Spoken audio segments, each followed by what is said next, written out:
Hello everyone. In this video I will explain section 9 of Civil Procedure Code. कि section 9 क्या कहता है और सेक्शन 9 से कैसे क्वेश्चंस आते हैं। देखिए सेक्शन 9 स्टार्ट करने से पहले मैं आपको बता दूं कि सेक्शन 9 पे कॉन्सेप्चुअल क्वेश्चंस ही आते हैं, चाहे वो प्री हो, मेंस हो या आपसे इंटरव्यू में पूछा जाएगा तो आपसे कॉन्सेप्चुअल क्वेश्चन ही पूछे जाएंगे।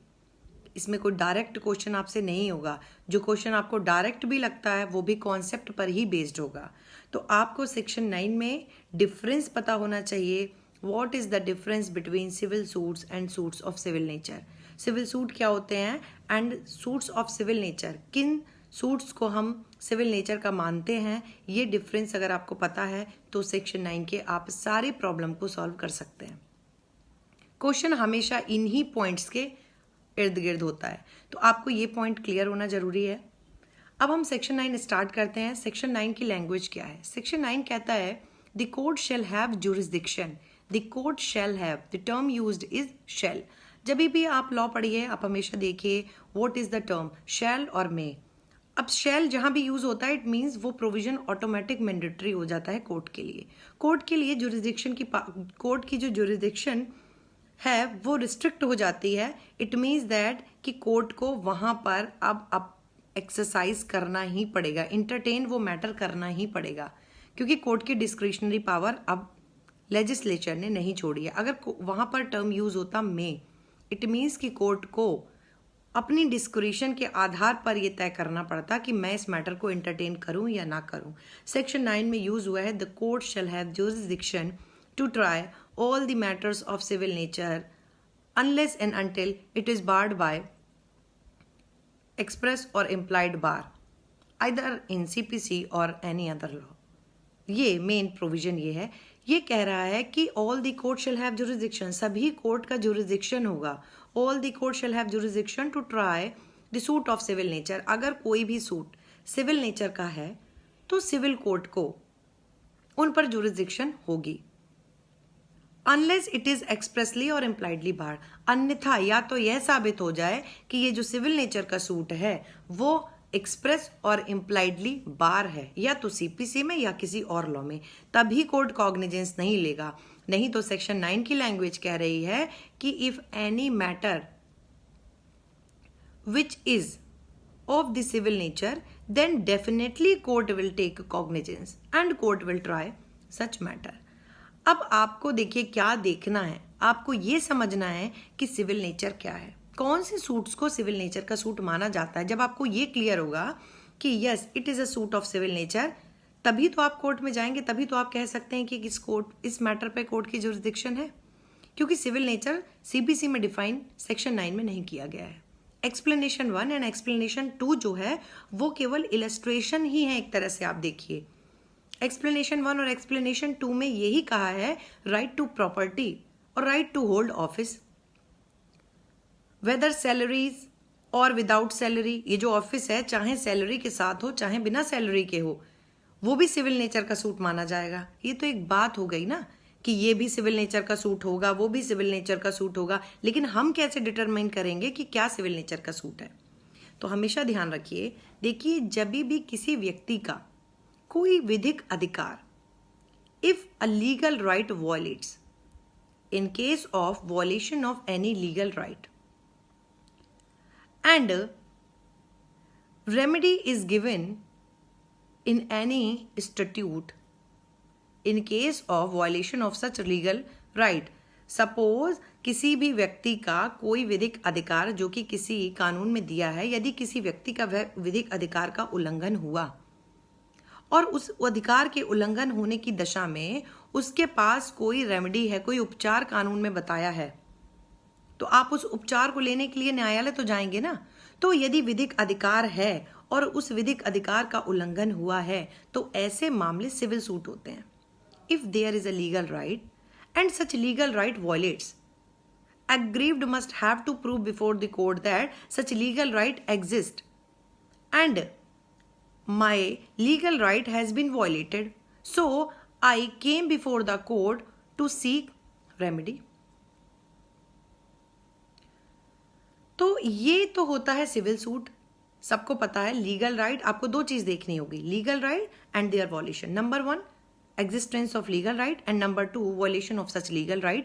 अगर ये चीज है तो आप कोर्ट में आइए, ये आपके लीगल अधिकार, लीगल राइट का वॉयलेशन हुआ है तो सिविल सूट है. अब most important term, suits of civil nature. Civil nature के सूट क्या हैं? देखिए सेक्शन 9 कहता है pure social, pure religious, pure political matter जो होंगे वो सिविल नेचर के नहीं माने जाते हैं. कोई भी मामला सिविल नेचर का तब होगा जब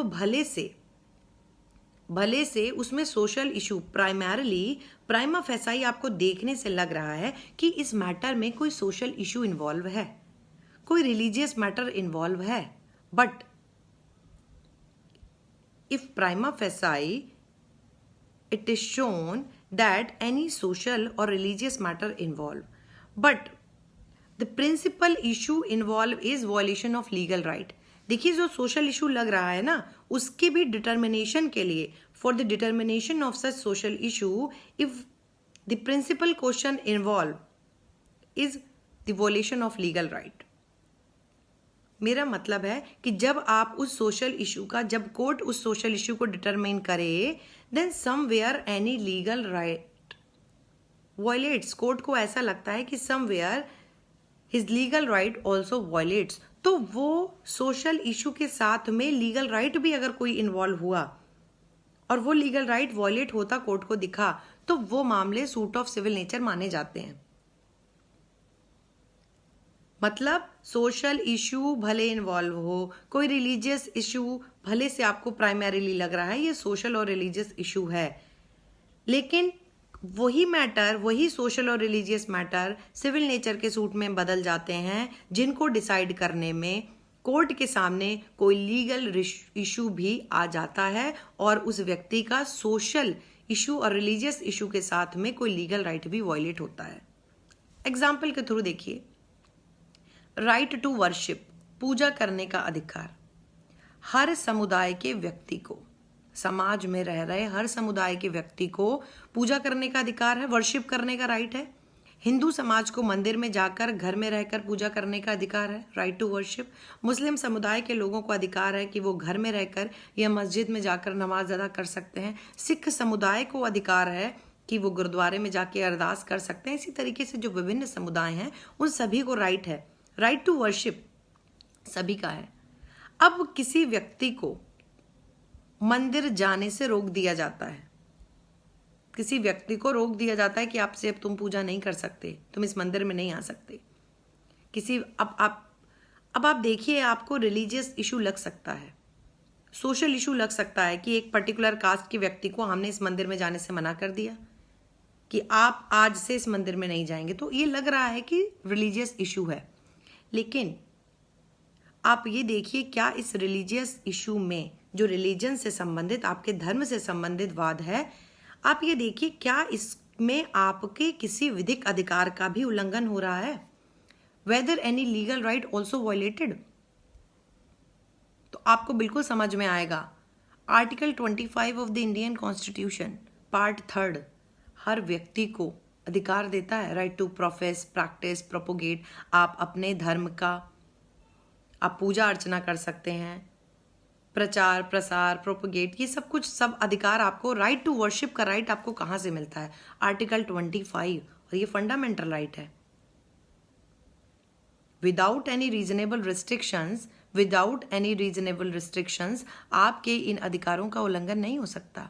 no one can curtail your fundamental right without any reasonable restriction. तो देखिए ये रिलीजियस इशू था बस, बट इस रिलीजियस इशू के साथ में आप देखिए आपके लीगल राइट भी वॉयलेट हुआ, तो ये माना जाएगा सूट ऑफ सिविल नेचर. अगर प्योर लीगल राइट है, अगर आपका केवल लीगल राइट वॉयलेट हुआ तो सिविल सूट है ये. लेकिन अगर आपको प्राइमरीली लगता है ये सोशल इशू है, but during the determination of such social or religious issue somewhere any legal right also violate, तो प्रिंसिपल कोर्ट क्या डिसाइड करेगी? Principal issue is the violation of legal right. यहां पर भी आपके पूजा करने के अधिकार को रोका गया. कोर्ट प्राइमरीली प्रिंसिपल क्वेश्चन इसमें क्या है कि आपके मौलिक अधिकार का उल्लंघन हुआ है. अगर कोई अधिकार मौलिक अधिकार है तो वो लीगल राइट तो है ना, तो अगर उसका उल्लंघन हुआ है तो it is a suit of civil nature.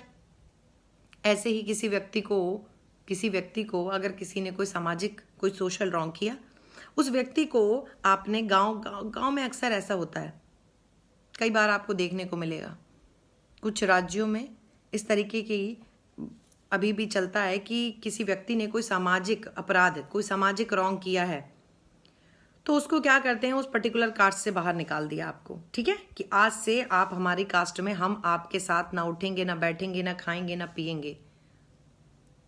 अब यहां तक तो समझ में आता है कि हम आपके साथ कोई संबंध नहीं रखेंगे, इस कास्ट के और लोग, पंचायत ने ये फैसला सुना दिया, वहां के गांव के लोगों ने फैसला सुना दिया कि अब आपके साथ गांव के और लोग कोई संबंध नहीं रखेंगे। यहां तक ये एक सोशल इशू है, it's a pure social issue. Caste से बाहर निकाल देना, it's a pure social issue. लेकिन पीटी में आएगा तो it's a pure social issue. लेकिन अगर पीटी में इस तरीके से आया कि गांव से निकाल दिया और साथ में ये भी रेस्ट्रिक्शन लगा दिया कि अब से इस गांव का जो तालाब है वहां से पानी नहीं लोगे, इस कुएं से पानी नहीं लोगे, इस गांव में जो एक बाजार लगती है वहां पे जाके सब्जी नहीं खरीद सकते, यहाँ का जो हमारा मंदिर है इसमें पैर नहीं रख सकते। अब देखिए यहाँ पे आपके लीगल राइट वॉयलेट हो रहे हैं। सोशल इशू है, लेकिन साथ में आपके कुछ विधिक अधिकारों का भी उल्लंघन हो रहा है कि नहीं हो रहा है। राइट टू टेक वाटर आपका फंडामेंटल राइट है, article 21, fresh water, fresh air, है ना। Right to life with dignity, आपके जीवित रहने के अधिकार के साथ में और भी बहुत सारे अधिकार है ना आर्टिकल 21 में, तो वो भी तो वॉयलेट हो रहे हैं। आप मंदिर नहीं जा सकते, फिर आपका 25 भी वॉयलेट हो रहा है। आप सामान नहीं खरीद सकते, लाइवलीहुड कैसे आप जिंदा रहेंगे। आप वहां पे सब बाजार में उस दुकान से सामान नहीं ले सकते जहां से और लोग, आप वहां जा नहीं सकते। मतलब आप एक कमरे में बंद होके कैसे जीवित रहेंगे जब तक आपको बेसिक जरूरतें हैं जिंदा रहने के लिए, अगर आपकी वो पूरी नहीं है। तो देखिए सोशल इशू के साथ में यहाँ पे आपके कई सारे विधिक अधिकारों का उल्लंघन हो रहा था, फिर ये सूट ऑफ सिविल नेचर बन जाएगा। तो आपको कभी भी देखना है कि ये सिविल सूट है या सूट ऑफ सिविल नेचर है। सिविल सूट तो सीधे से समझ आता है कि there must be a legal right, existence of legal right and violation of such legal right. अगर ऐसा है तो सिविल सूट बन जाता है। सिविल नेचर के सूट में ध्यान रखिएगा, आपको लगे कि it is a social issue और रिलीजियस इशू और पॉलिटिकल इशू, अगर उनमें कहीं से भी आपके किसी लीगल राइट का वॉल्यूशन हो रहा है, then it is called a suit of civil nature, और ऐसे मामलों का कॉग्निजेंस कोर्ट लेगी। If a suit is of a civil nature, then court shall take cognizance and court shall try such issues. या तो फिर वो मैटर एक्सप्रेसली और इम्प्लाइडली बार्ड हो। एक्सप्रेस बार, इम्प्लाइड बार क्या होता है? देखिए एक्सप्रेस बार वो बार है जहां पर एक्सप्रेसली, डायरेक्टली, साफ साफ लिखा हुआ है कि civil court will not take cognizance. जैसे कि डोमेस्टिक वायलेंस का मैटर हो गया, जैसे कि मोटर व्हीकल एक्सीडेंट का मैटर हो गया, इलेक्शन डिस्प्यूट हो गए, family matter, matrimonial, admiralty, insolvency. बहुत सारे ऐसे इशूज हैं जिनको कि ट्राई करने के लिए स्पेसिफिक ट्रिब्यूनल्स या स्पेसिफिक फास्ट ट्रैक कोर्ट्स बनाई हुई हैं। उनको सिविल कोर्ट नहीं ट्राई करता है, उनको सिविल कोर्ट उन मैटर्स का कॉग्निजेंस नहीं लेगा, क्योंकि उनको ट्राई करने के लिए एक पर्टिकुलर इंस्टीट्यूट ने अलग से कोर्ट बना दी है। तो अगर कोई ऐसा इशू है, भले से वो सिविल नेचर का मामला है, बट उसके कॉग्निजेंस के लिए कोई स्पेसिफिक कोर्ट बनी है, तो वो कहता है कि ये एक्सप्रेस बार है, क्योंकि उसको ट्राई करने के लिए है ना। अब देखिए मोटर व्हीकल का अलग मैटर जाता है, इलेक्शन मैटर इलेक्शन ट्रिब्यूनल वहां जाएंगे, inter state water dispute normal courts में नहीं जाएगा। तो ये बहुत सारे इश्यूज हैं जो नॉर्मल कोर्ट की जुरिडिक्शन नहीं होती है, उनके लिए स्पेसिफिक कोर्ट्स बनाए, स्पेसिफिक ट्रिब्यूनल्स बनाए हैं। आप वहां जाइए, रेवेन्यू कोर्ट का मैटर रेवेन्यू में जाएगा, रेवेन्यू का मैटर रेवेन्यू कोर्ट में जाएगा। तो ऐसे सिचुएशंस में हम कहते हैं कि इस पर एक्सप्रेस बार है, civil court will not take a cognizance or will not try those suits. ये तो हो गया एक्सप्रेस बार। इम्प्लाइड बार क्या है? देखिए इम्प्लाइड बार वो बार है, इम्प्लाइड का मतलब साफ समझ में, एक्सप्रेस का मतलब है जो एक्सप्रेसली आप देख सकते हो, पढ़ सकते हो, कहीं लिखा है। इम्प्लाइड बार मतलब कहीं लिखा नहीं है, court will determine. Suppose if any suit instituted and that suit is against the public policy, वो पब्लिक पॉलिसी के अगेंस्ट है, तो ऐसे सूट्स पे हम कहेंगे कि इम्प्लाइड बार लगी है। तो सेक्शन 9 में ध्यान रखिएगा कि what is the difference between civil suits and suits of civil nature, कौन से सूट्स पर एक्सप्रेस बार लगी है, कौन से सूट्स पर इम्प्लाइड बार लगी है, उसको आपको देखना होगा। ठीक है, अब देखिए सूट्स ऑफ सिविल नेचर पे क्वेश्चन कैसे आता है। आप कोई भी बुक उठा लीजिए, एक लंबी सी लिस्ट आपको मिलेगी कि ये सूट सिविल नेचर के माने जाते हैं, और एक लंबी लिस्ट मिलेगी कि ये सूट सिविल नेचर के नहीं माने जाते हैं। वो लिस्ट हर कोई पढ़ लेगा, लेकिन अगर आपको बेसिक डिफरेंस पता है, मैट्रिमोनियल जितने भी इश्यूज होंगे, जुडिशियल सेपरेशन के लिए, restitution of conjugal rights section 9, judicial separation section 10, divorce के लिए, मेंटेनेंस के लिए, यहाँ पर आपका विधिक अधिकार का उल्लंघन होता है, ये स्टैट्यूट में ही दिया है, तो सीधे से ये सूट सिविल सूट है, और ये सिविल सूट है तो सूट ऑफ सिविल नेचर तो हो गई, क्योंकि यहाँ पे लीगल राइट वायलेट है। राइट टू प्रॉपर्टी ये आपका सिविल नेचर का है, क्योंकि फिर यहाँ पे लीगल राइट वायलेट हो रहा है। स्पेसिफिक परफॉर्मेंस डैमेजेस के लिए, इंजंक्शन के लिए कोई सूट किया गया, सूट ऑफ सिविल नेचर, क्योंकि लीगल राइट वायलेट हो रहा है। Right to worship, right to burial suit of civil nature इसलिए माना जाता है क्योंकि देखिए right article 21, right to life, जिंदा जब तक हैं, जब तक आप जीवित हैं तब तक तो आपको डिग्निटी के साथ रहने का अधिकार तो है, लेकिन आपके मृत्यु के बाद भी आपका जो संस्कार है वो भी पूरी डिग्निटी के साथ हो। तो right to burial is also article 21 में, इट्स ऑल्सो फंडामेंटल राइट, तो यहाँ भी सूट ऑफ सिविल नेचर माना जाएगा। राइट टू वर्शिप हो गया, और इस तरीके की आप हमेशा एग्जामिन करिए, कोई भी क्वेश्चन आपके सामने आए, you always examine whether there is any legal right or violation of that right. If yes then it will known or it will called as the suit of civil nature. अगर आपको लगता है it's a pure social and religious issue, it's a pure social religious and political issue, तो वो civil nature का suit नहीं माना जाएगा। आप देखिए कि क्या इसके डिटर्मिनेशन में, क्या प्रिंसिपल क्वेश्चन, क्या कोर्ट को डिटरमिन करना पड़ेगा कोई लीगल राइट, अगर नहीं तो सिविल नेचर का सूट वो नहीं है। ठीक है, तो ये इसी तरीके से क्वेश्चंस आते हैं आपके।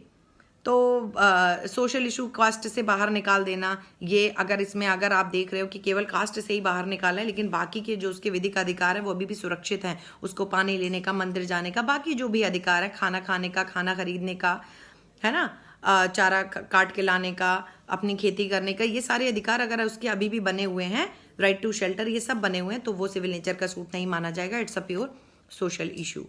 ठीक, तो ये सब आपको देखना है, बस इसी तरीके से आप सेक्शन 9 पढ़िए, यही कॉन्सेप्ट है। और एक्सप्लेनेशन 1 और एक्सप्लेनेशन 2 केवल इलस्ट्रेशन की तरह काम करते हैं, वो केवल इतना ही बताते हैं कि right to property, right to hold office, देखिए ये दोनों लीगल राइट हैं। ये कह रहा है एक्सप्लेनेशन 1, भले से उस अधिकार के डिटर्मिनेशन के टाइम कोर्ट के सामने हो सकता है some social or religious issue में be involve at the time of determination of right to property और right to hold office, still it will called suit of civil nature. क्यों? क्योंकि वो आपका लीगल राइट है, और अगर वो लीगल राइट वॉयलेट हुआ तो वो सूट ऑफ सिविल नेचर होगा। इतना ही आपका सेक्शन 9 है, तो आप इस कॉन्सेप्ट को ध्यान रखिएगा, तो आपको बिल्कुल भी प्रॉब्लम नहीं होगी सेक्शन 9 को समझने में। Thank you.